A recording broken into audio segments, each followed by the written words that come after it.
student loans, the crushing debt.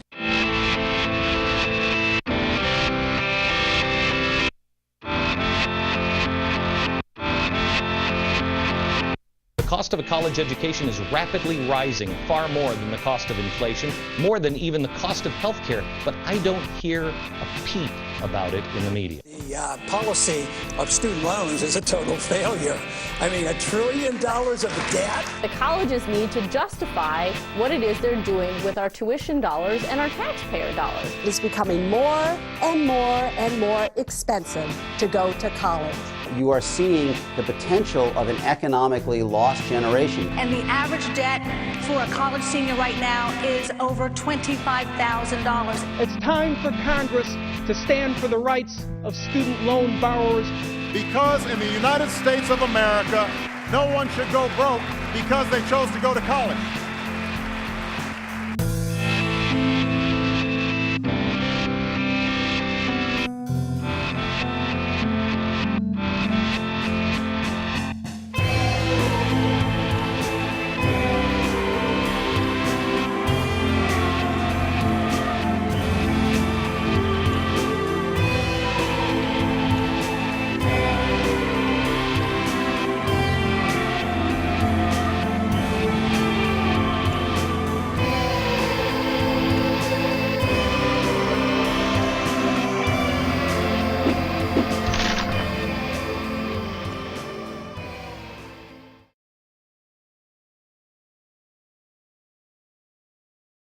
I was sitting waiting for my AP Psych test, and I was like freaking out, like everybody's super nervous.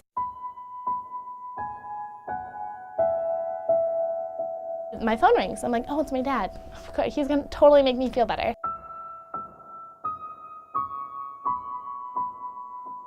He's like, where do you want your stuff? It's in the back of my truck. And I was like, what do you mean? And he was like, well, Josie, my stepmom, told me to pick you or her, so where do you want your stuff?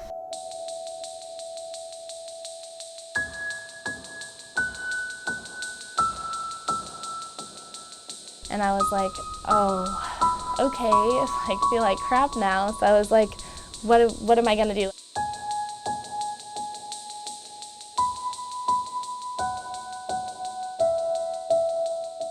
It was always like, you're going to college no matter what. Like, even if you have to like scrape gum off the ground, like you're going to college.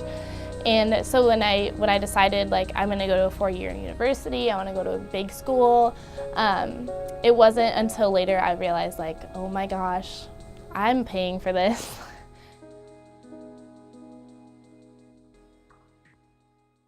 I had like a $2,000 loan, a $4,000 loan, a $3,000 loan, and then the $18,000 loan. And then I have like a school direct plus, that's like $2,000.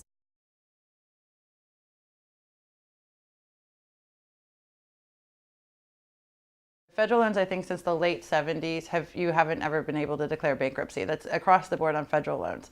But until 2005, you could declare bankruptcy on private loans. The moment that they put the bankruptcy protection in, schools had no incentive to keep tuition low. They started to go skyrocketing out of control because they were backed by the federal government and they would always get their money, no matter what. It's different than any other debt that we have. You can discharge your credit card debt, your home loans, your medical debt. You cannot get rid of your student debt. It sticks with you forever. I would like to see tuition freezes until we can figure out where, really open up the budgets and see where money's going. If you paid more teachers to have smaller classes, people would learn so much more and the teachers would care more. So they have plenty of money, but it's just not to subsidize the cost of education for students. And I don't think the students want it. Every school wants to compete with each other to be the most prestigious, the most beautiful school, when in fact students just want a simple education for as cheap as possible. If you've got 3 classes and it's 400 students each, I'm sure you're not like, oh, let me go through everybody's test. But if you just put something into it, put in like what we put in. We really care about our grades, so for you to just push us to the side, we're like, well then why am I even here? Does the money that students put in to their tuition, do they actually get it back? If you look at tuition between 1979 and 2010, It's increased 175% in private colleges and 220% in public universities and colleges. The only problem is the ratio of professors to students has stayed the same at 7 per 100. However, the number of administrators has increased from 3 to 100 to 6 to 100. So it appears that a lot of this extra money that students pay for tuition is not going into the classroom to improve their education, but is going for administrators. Several years ago, I was holding up hearing approval to build a fitness center at Northern Arizona University because they were going to charge the students like $300–400 a year to pay for the fitness center, a gym, you know, like a spa on campus. And I said, you know what, you want to build your fitness center, then charge a fee for those who want to use it and make sure, and have that pay for the fitness center. Don't make every student on the campus pay this. And what do the administrators tell me? Well, we have to be competitive. If we don't have a fitness center, we can't get all these extra students. I said, why do you want all these extra students? So you can build more buildings and come here looking for more money and increase tuition more to pay for them? It's all money all the time, and I feel like it sounds weird, but if you want to get an education, money shouldn't be a part of it. We would probably have we'd have a better campus, not because it's beautiful, but because we've got smart people. You shouldn't worry about how it looks, you should worry about if it's actually doing what it's supposed to. We're trying to grow both the Weston Polytechnic campus because there's the opportunity for growth on those two campuses with the expansion of residence halls and the new rec center.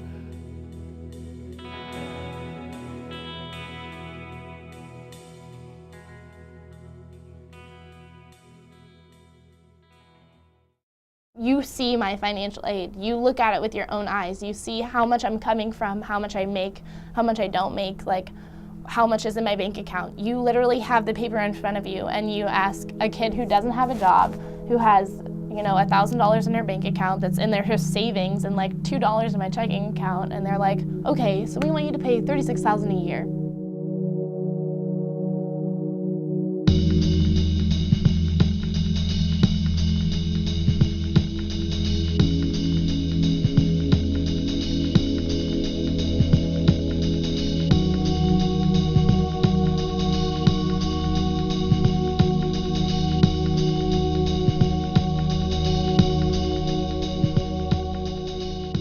My loans will continue to grow faster than any salary or wage ever can.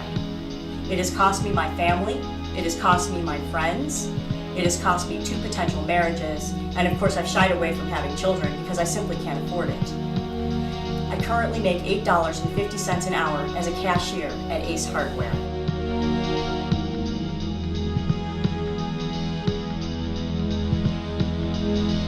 I'll be $45,000 in debt by the time I graduate.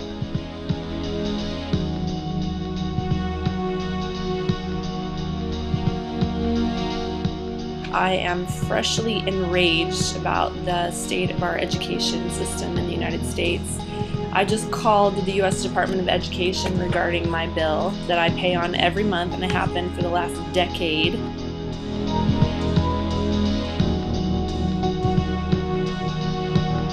After I graduate, I think I will have about $40,000 in debt.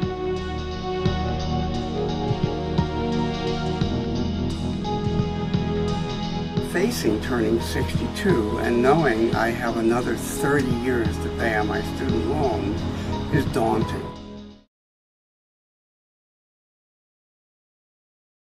My goals, I guess you can say right now, is to hopefully graduate with 2 degrees in psychology and global health, get hopefully an MBA with emphasis in hospital management. I'm an administrative intern for Maricopa Integrated Health System. I help learn things like payroll, scheduling protocol, working with patients, meeting doctors, things like that. Kind of get a feel of what exactly I want to do. Thanks so much. Selling tickets over here. I work for the athletic department at Arizona State University. If you want to buy a ticket, I can sell you a ticket over here. I manage 5 houses, and I also make sure that groceries and all day-to-day plans are met.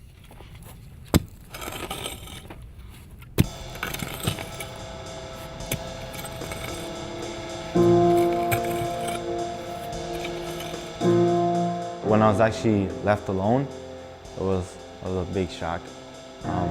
Man, I mean, my first actual semester, I kind of cried a lot. Not because, not just because we were gone, but because there was so much pressure on me. Every morning I had to do my own, I wash my own clothes, make my own food, do pretty much everything by myself, alone.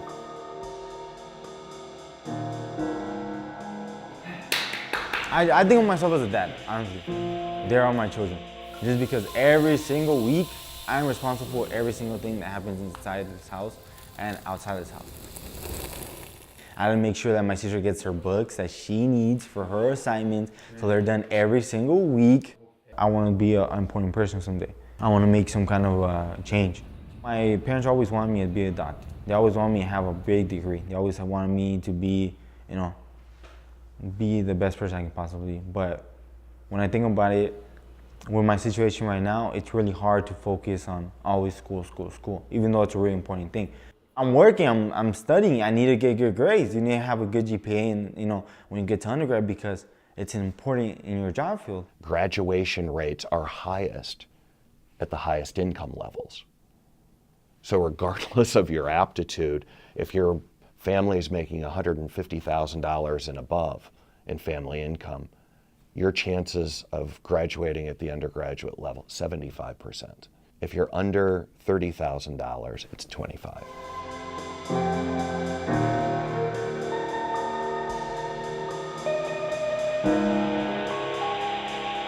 Just to be honest, I would not be able to do anything if it wasn't for the scholarship.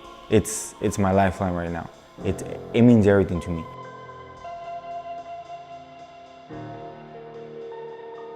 Someone hearing my story, one of my teachers hearing my story, they just go like, why are you in class?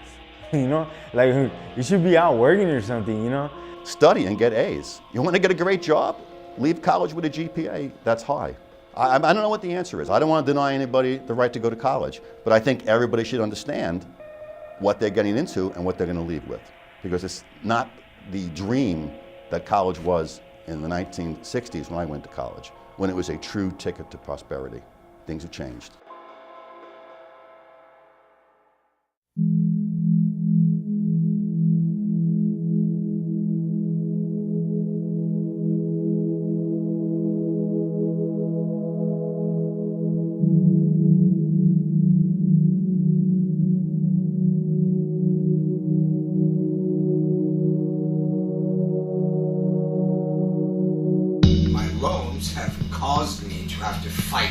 Every single day to be able to pay my bills. If I didn't have that student loan, I would be able to go out and search for a new job. I think we need to listen to the millions because we need to be heard.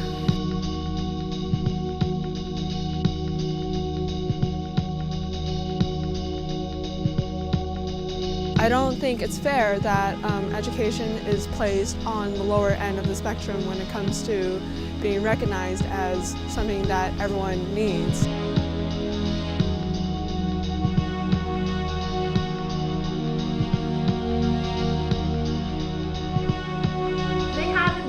Help me in any way.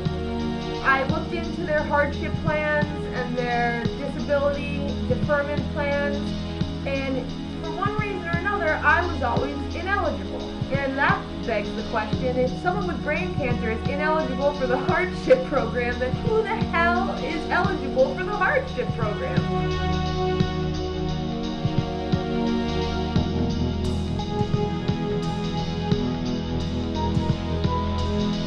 I'll definitely be over $100,000 in debt by the time I graduate, so I'll be paying that off for the rest of my life.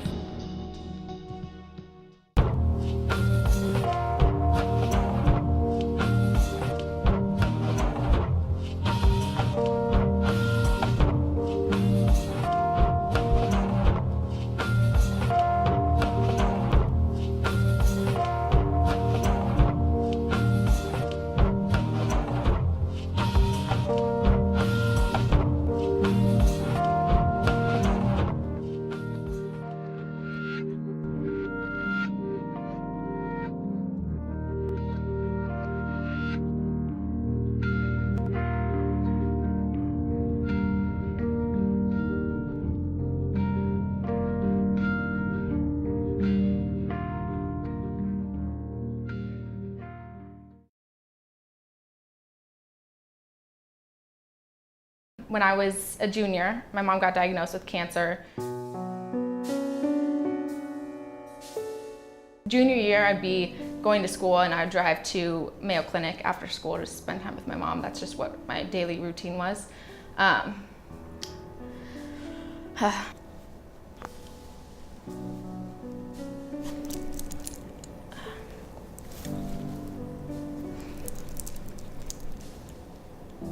So then my senior year came.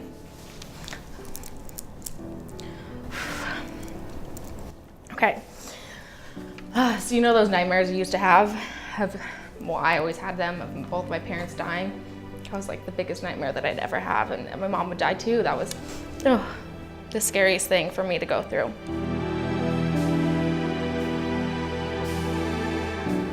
Before I graduated, it was April 29th. I had my whole family out there. She had gone through like a couple surgeries, emergency surgeries, because she had internal bleeding on one of her biopsies. So my whole family flew out there and everyone got to say their goodbyes, and my sister and I were there in the room when she took her last breath. But yeah, it was unbelievable. But I wanted her to go knowing that I could achieve what I wanted and that I was gonna be okay. And that's just what I kept repeating to her, like, I'm gonna be fine, like, you need to be okay.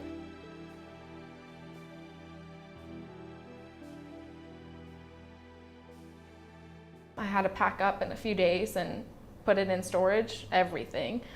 And that's when I was living in the dorms, and I was just so, like, that was the hardest time because I didn't have anywhere to go. I didn't have any place to call home.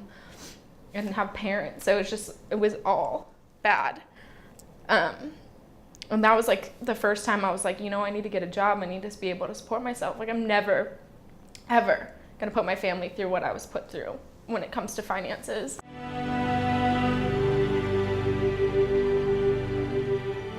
I'm making my life now. Like, this is my life and I just need to do it. It was no hesitation. I was never, I didn't question, like, you know, can I not make it through school? Can I not finish? Do I have to go work?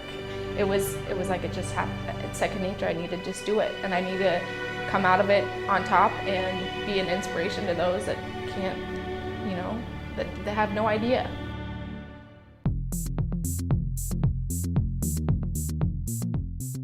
In reality, I work, you know, 32 hours plus hours a week at one location, one store, you know, one job. Started as sales associate, then a key holder, then a floor supervisor. Now I'm assistant manager.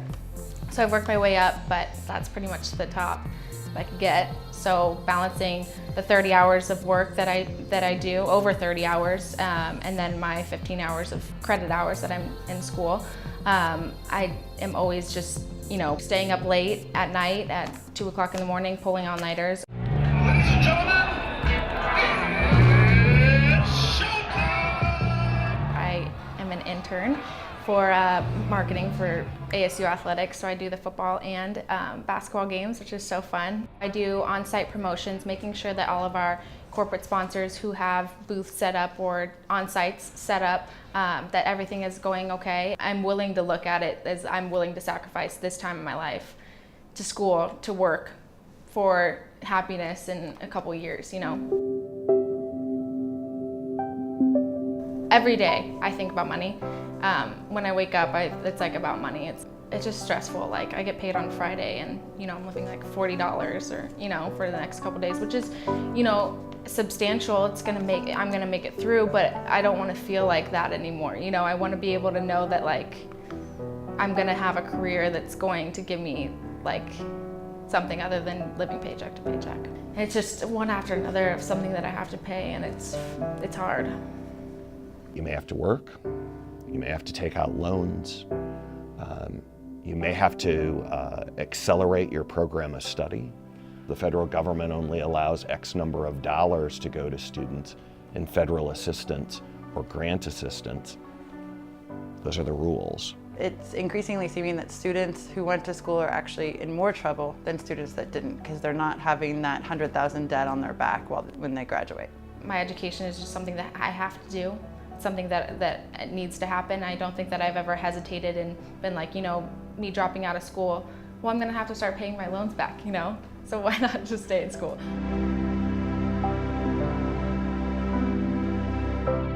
Pell Grants, student loans. What these have done is they've allowed college administrators to jack up the tuition. It's a very simple process. If these loans weren't being subsidized at dirt cheap prices, and if students weren't getting all these grants, then the administrators wouldn't be able to charge ridiculous rates for tuition. They'd have to be competitive and charge lower rates. The bottom line is, throughout the United States, there has been an erosion of state support for higher education at public colleges and universities, and that onus, that responsibility has shifted to students. And so, you know, 3 years ago when we look at the state's budget cuts, about $265 million of those budget cuts came in higher education. I feel like it's almost like a company, it's almost like a business. Like when your education is turned into business rather than being like, you know, you should be looked up to because you know you're going to school and you're doing the right thing. And I almost feel like it's like, you know, I'm getting punished with these bills and with these late fees and with these everything that comes, like half of the stuff that adds up to your tuition, I have no idea where it goes, you know, what it adds up to. It's like, you know, technology fee, like what does that even mean? They're degree factories. Schools have become degree factories and not academia, places of higher education and where great minds come together to talk.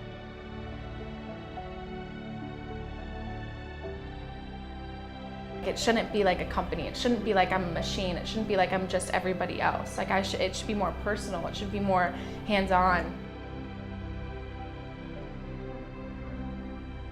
Why are you not helping me? Why aren't you helping the other people around me? And when it comes down to it, like I can do it, but those people that really can't, there's people in worse situations than I am, and they're in school.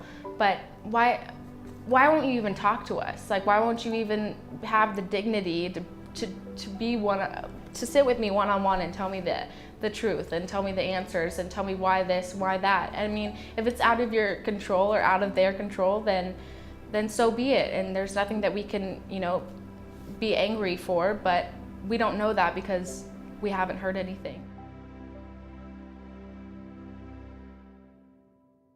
It's not the same system it was 10, 20 years ago that a lot of people remember. And we're coming out now in so much debt that it's difficult to fathom.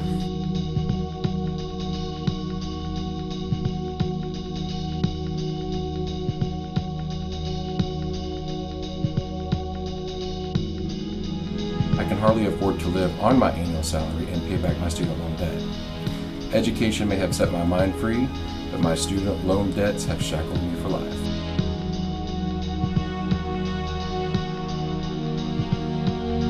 I earned this, and right now, all it is a piece of paper. It's not getting me any jobs or anything. They need to realize that this is crushing the quote-unquote American dream for people, and it's going to hurt. We have no idea what the effect of so many student debtors will be 10 years from now on the American economy, and that's what I'm afraid of.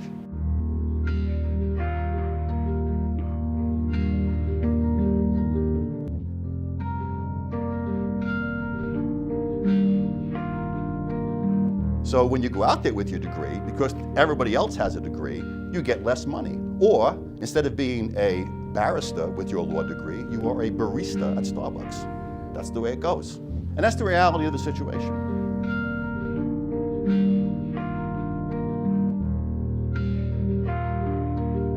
As a country, what do we value in education, and how does that help us be a better society?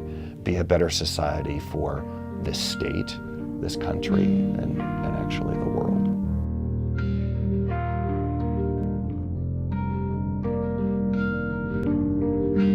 They could take away everything, my room, my hair, to shave my head, I don't care, but you can't take away my education.